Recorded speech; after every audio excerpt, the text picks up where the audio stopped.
Hey everyone, welcome back to my channel. So in today's video I'm going to share some basic tips and tricks about the hairstyles and that you can create with the regular clutches that you use in the regular routine. So the first one is this clutcher, and this is how it opens up like this, and I'm going to show you how you can use this clutcher for creating a good hairstyle. Now moving on to the second one, and it's very basic.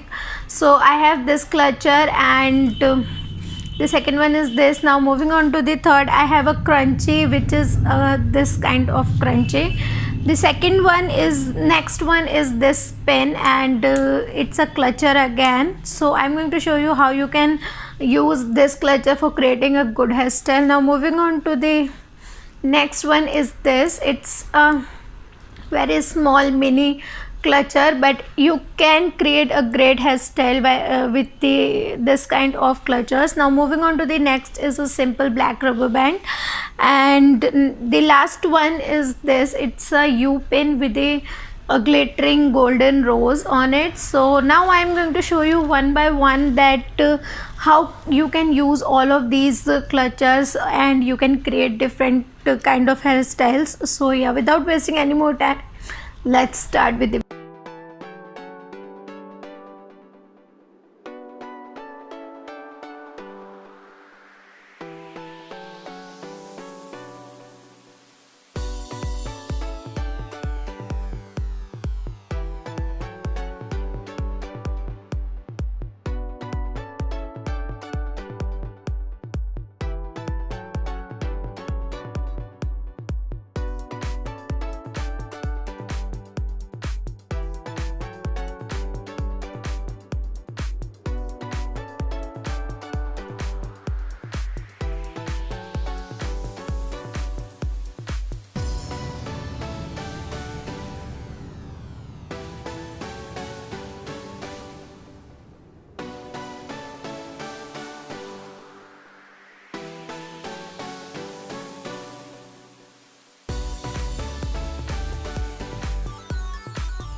So these all were the some basic hairstyles that I prefer doing with the help of these kind of basic clutchers, crunchies and rubber bands and even U-pin. So I hope you enjoyed the video, and if you did so, don't forget to hit the like button. Also subscribe to my channel and join the PS Perky family. You can also subscribe to my other channel, and the name of my other channel is that Perky Miss Hindi. Make sure that you subscribe to my both channels, and also click the notification bell so that you will always get notified whenever I upload a new video. Thank you so much for watching. Take care of yourself. Be happy. Stay connected. Stay happy. Bye bye.